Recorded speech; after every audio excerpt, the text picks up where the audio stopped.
Any particular multivitamins or anything in the water on rest time, which is winter, what we're saying now? No, but what I will do, and I will be doing it any time now, I will put them on 13 days of Parastop against the paratyphus. 13 days? Yeah, or 10 days Parastop. Is that the name of it? Yeah, Parastop, yes. It's a well-known thing, it's in all the books. And that's to clear all the system out, is it? No, that's a preventive against paratyphus. Right. Is anything else? Well, there will be. Obviously, they'll have had a canker treatment since they finished racing, and that's it. We're going on to young bird racing now. Obviously, first of all, I mean, basically, they'll be on. Do you fly in the darkness system? Yes. So obviously, you'll have a time. As your party youngsters from your stock birds or your widow cocks early season, would they be put straight onto the darkness or at a set date? What you think is needed? No, they would not be put straight onto the darkness system, Steve. I don't put them on the darkness system till the 1st of April. Right. And I leave them on till the 1st of June. So they're on it like the 1st of April? 8 weeks. They're on it 8 weeks, yes. And took off the 1st of June? Yes. So obviously your first young bird races will be, middle of July, is it, as a rule? Yes. So every pigeon, would you usually go to, every pigeon's got to go to your first young bird race, or would you think? Well, normally, Steve, I'm very, very cautious with the young birds, and I will not, I don't generally put all my eggs in one basket. Right. Unfortunately, this year I did. Yeah. The weather forecast was excellent. We was only at Leicester, 71 miles. Everything seemed good.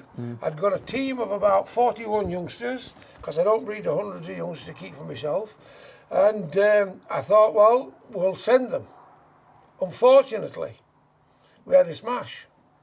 Everybody in the area, I think everybody all over the country, had 50% of the pigeons missing on the day. No reason for it whatsoever. The weather was good. There was no clashing as far as we know. Just that half the pigeons didn't return, mine included. What can you do? Right, so that set me really back. So you'll be thinking probably next year going back to like sending 50% yes. In first place. Yes, but then it upsets the whole region, because then you think to yourself, well, I've only got half the team back, as did everybody. I've only got half the team back. I need so many young cocks to take forward for next season. So I've got to be very careful what I'm doing. So I was very selective how I sent the pigeons for the rest of the season. And if the weather forecast was very bad, I didn't send them. Well, that's why a wise decision after knowing what Fortunately happened. Now, I have enough good young cocks to replace anything that I've either lost, or I'm taking out the team, or I'm putting it into the stock loft. So which I will show you those young cocks as we go through the process. And they're all molting beautiful. And I also bred a few. I generally breed a few later on and just put them in a section as a backup. They're not on the dark. But unfortunately, again with them, first race for them, we had another bad do where everybody and half the pigeons was missing. But anyway, the work back, so we're all right. We've got enough to see us through, like, you know what I mean. Right. So I'm trying to be 100% honest with you, Steve. I don't make out that we breed 50 youngers and keep 50 youngers. We same as anybody else. You lose good ones as well as bad ones. Right. Unfortunately. Obviously, there's a lot of mishaps, Correct. But it's nice that you are being honest, John. Yeah. It's much appreciated. Well, this is it. I mean, this is life, isn't it, Steve? You know what I mean? You get your upsets as well as your good things, like, you know what I mean? Yeah. Every day, like you said, every day is different. Oh yes. So on racing these young birds, obviously up to the first race, which you said was a bad race. How far had they been trained to? 25 miles. And how many chucks would you say from first to the last chuck up 10. to the first race? 10 in total. But they were they ranging though? Well round the lofts? Yeah, they were flying very well. They was in very good order. They was coming very well from training. Very well indeed. I mean, if we go to Redfern Bridge from here, which is 25 miles, they're only going to Leicester with the first race, aren't they? Yeah. You know what I mean? There's no problem with that. I mean, I've jumped pigeons straight into 165 miles and they've come well. Yeah. You know what I mean? But so coming to that now, John, obviously 10 chucks up to the first race. You've just mentioned now, then you train twice a week.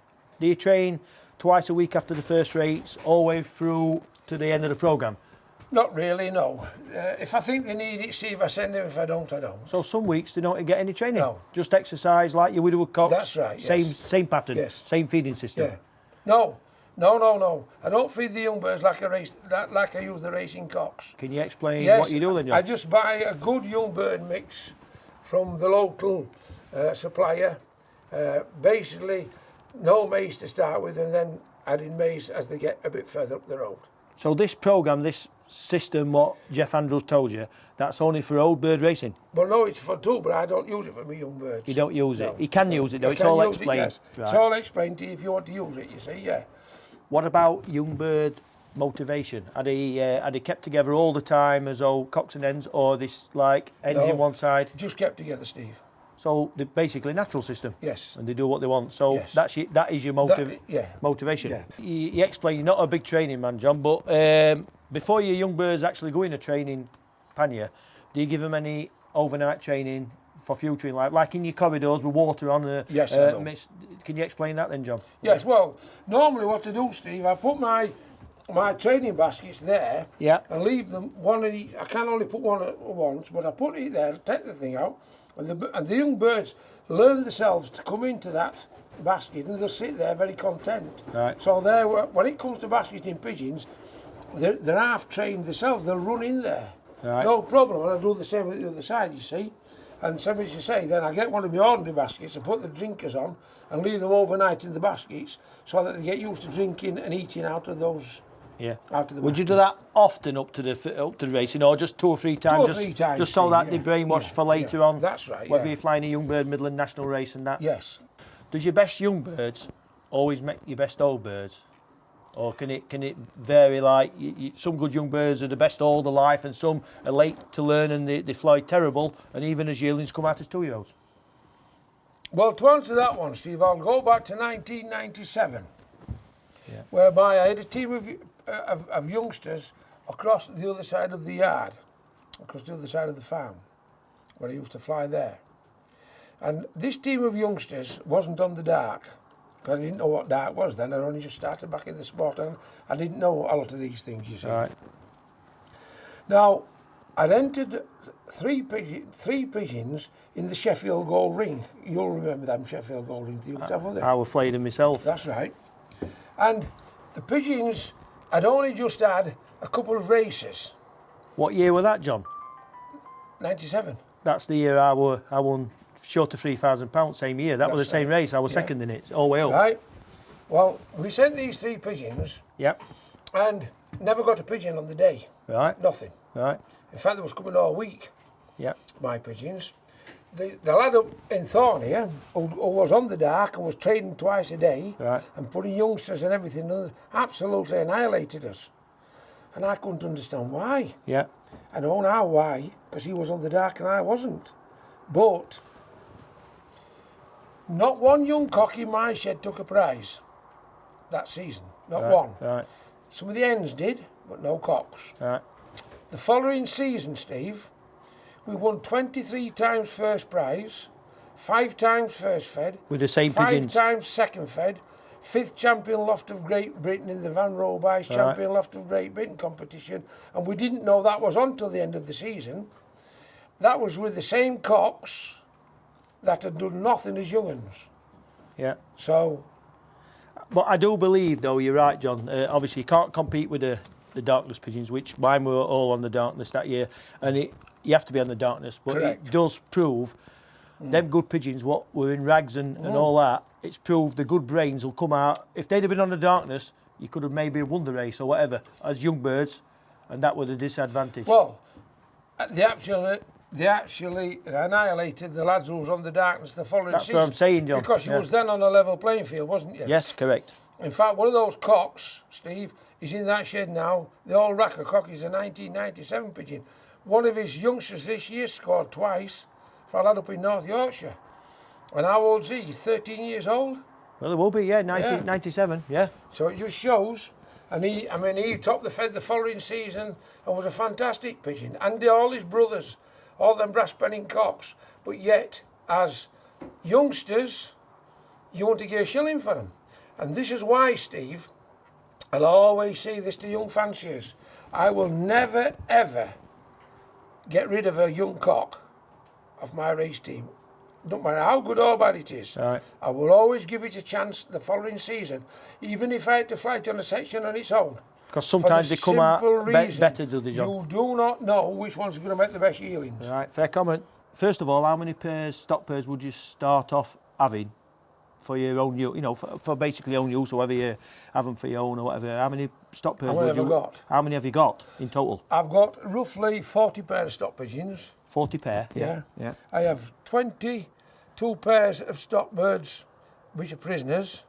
Right. And I have 18 pairs of stock birds, which are retired from the race team at the back end of 2008. And they was all pigeons that had been raced and was all winning some real good pigeons among those as well. Right. And I'm gradually swapping them over, you see, Steve. That's why I have so many at the moment. Yeah. I'm gradually working them, so I just need one team of stock birds, and I want them all to be able to fly out, apart from probably the odd one that, you know, you're fetching. Right. When would you actually pair these stock pigeons up then, John? It varies sometimes. Generally, I will pair up in December. Yeah. And I obviously have a few young birds to sell, and